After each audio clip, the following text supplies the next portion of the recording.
Hace un año, El Salvador se convirtió en el primer país del mundo en incorporar el Bitcoin como moneda legal en curso, una medida impulsada por el gobierno de Nayib Bukele.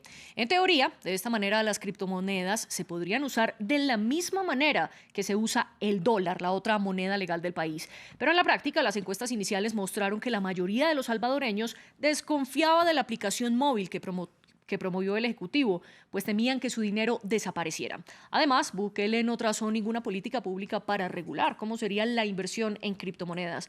Sin embargo, el presidente afirmaba que el Bitcoin sería el centro de la revolución financiera. ¿Qué ha pasado entonces un año después? Para analizarlo y responder a esta pregunta, nos acompaña en nuestro estudio en Bogotá Ana Ojeda. Ella es abogada especialista en blockchain y criptoactivos y CEO además de Legal Rocks Lawyers. Bienvenida a los estudios de France 24, es un placer estar con usted. No, para mí es un placer estar con ustedes nuevamente, esta vez en los estudios y sobre todo para hablar, bueno, de lo que ha pasado con El Salvador y lo que ha pasado con Bitcoin y cómo estamos a nivel del panorama en Latinoamérica con el uso de criptoactivos.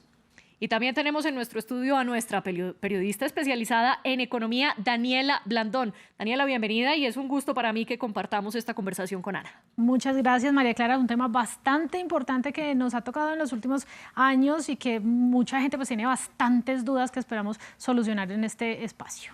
Y sobre todo para nosotros que también tenemos dudas al respecto. Ana, empecemos entonces, como lo decíamos, Bukele ha defendido esto diciendo que era para lograr la revolución financiera y para ello se necesitaban lograr 2 puntos. 1, atraer inversores en criptodivisas y 2, llevar las finanzas a los más pobres. Pero ¿se logró esto? ¿Logró el gobierno de Bukele atraerlos?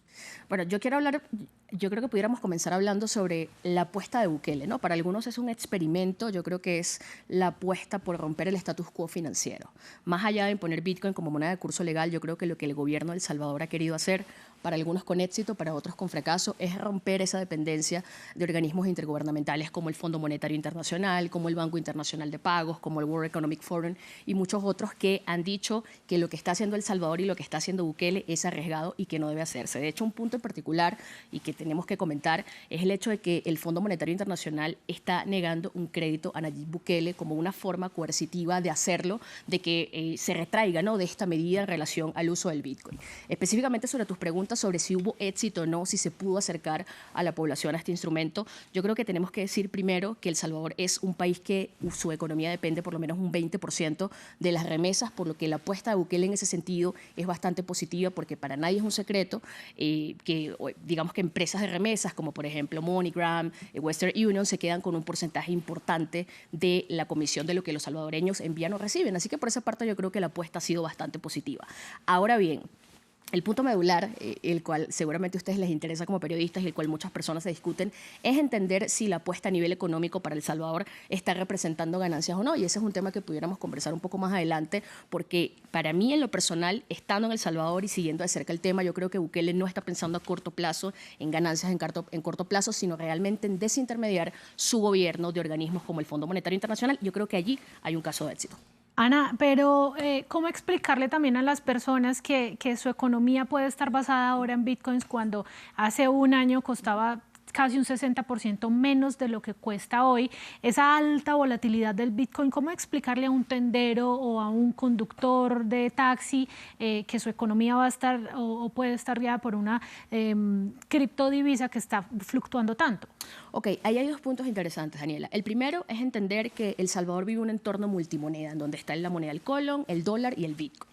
El ministro de Hacienda y Finanzas de El Salvador ha dicho que solamente el 0.50% de las reservas de El Salvador se pudieran haber visto afectadas por la volatilidad del Bitcoin, tal como tú lo has mencionado. Para nadie es un secreto que el Bitcoin es un activo absolutamente volátil que responde a distintos impulsos del mercado, ¿no?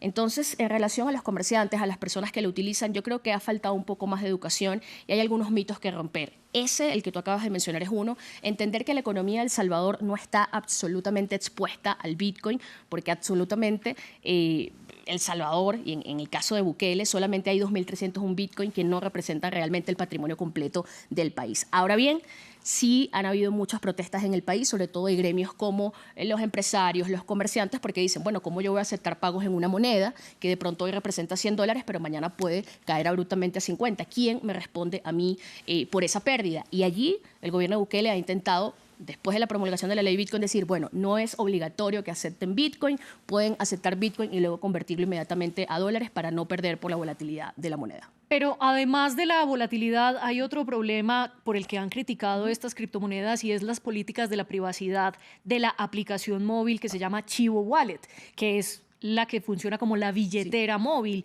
Y además de eso, según un estudio de National Bureau of Economic Research, muestran que el 80% de las personas que descargaron inicialmente la aplicación no la volvieron a usar, en gran parte porque el gobierno daba un incentivo de $30 a quienes la descargaban. Entonces, ¿qué se puede decir sobre el uso de esta aplicación? ¿Qué tanto ha servido y por qué las críticas de las políticas de privacidad, que además la aplicación la maneja una empresa privada?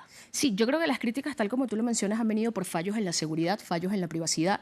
Han habido reportes de leaks masivos de datos personales, de billeteras, en este caso el Chivo Wallet, que estaba siendo usurpada, personas su identidad, personas que no pudieron acceder a sus fondos porque otras personas se registraban haciéndose pasar por estos primeros y, bueno, drenaban los fondos. Yo creo que en el caso particular del Chivo Wallet han habido problemas de seguridad, han habido problemas de privacidad, pero también tenemos que entender que los salvadoreños pudiesen utilizar otras billeteras para acceder al Bitcoin. Específicamente sobre los problemas en este punto, yo te diría que la falta de educación es un elemento primordial para entender tal vez por qué muchos salvadoreños tomaron el bono de los $30 y después se olvidaron de la billetera, porque tal vez no estaban interesados en entender esta tecnología y en lo importante que puede ser para su país. Ana, también quisiera como que explicaras a la gente cuáles son esos o cómo mitigar esos riesgos que existen con las criptomonedas, porque de todas maneras son un activo que no está vigilado por las autoridades en el resto del mundo, pues por las autoridades, y que sobre la que también se han lanzado advertencias. En España hubo un evento en el que el Banco Central de una vez salió a decir que tuvieran cuidado con las criptomonedas. ¿Cómo mitigar ese riesgo de que la persona pueda tener criptomonedas y al día siguiente no tiene nada? Sí, yo creo que lo primero que debemos decir, y hay que ser bastante sinceros, las criptomonedas son activos volátiles, siempre lo decimos y quienes siguen mi contenido saben que somos muy responsables al respecto. Yo creo que lo primero que una persona que quiere invertir en criptomonedas debe tener o debe saber es que debe educarse, debe entender la volatilidad de estos activos, debe entender que muchos de estos activos no están regulados, lo que quiere decir de que, por ejemplo, si eres estafado o si inviertes en un activo que después sencillamente el desarrollador o el programador desapareció, no tienes una autoridad ante la cual puedas acudir y lamentablemente vas a perder dinero. Eso como un primer punto medular.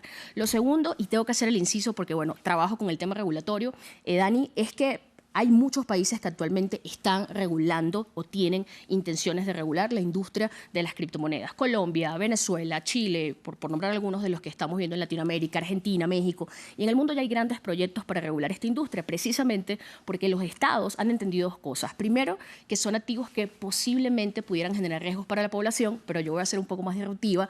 Los estados están entendiendo cómo están perdiendo el control sobre la ciudadanía gracias a activos como Bitcoin, y yo en lo personal creo que esa es la principal causa por la cual muchos organismos como el Fondo Monetario Internacional, como el Departamento del Tesoro de Estados Unidos, están entendiendo que están perdiendo poder sobre la población e inclusive sobre otros gobiernos. Bueno, bastantes lecciones nos deja este tema y lastimosamente se nos acaba el tiempo. Quisiéramos seguir conversando con ustedes, pero llegamos hasta aquí. Ana, gracias por acompañarnos y Daniela, gracias por sus preguntas. No, gracias a ustedes por la invitación y bueno, esperemos que siga creciendo el uso de criptomonedas en la región y sobre todo que nos sigamos educando para entender que estos activos son volátiles pero que pueden ser muy beneficiosos para continentes como el latinoamericano, que pues años hemos sufrido de flagelos como la inflación en nuestras economías.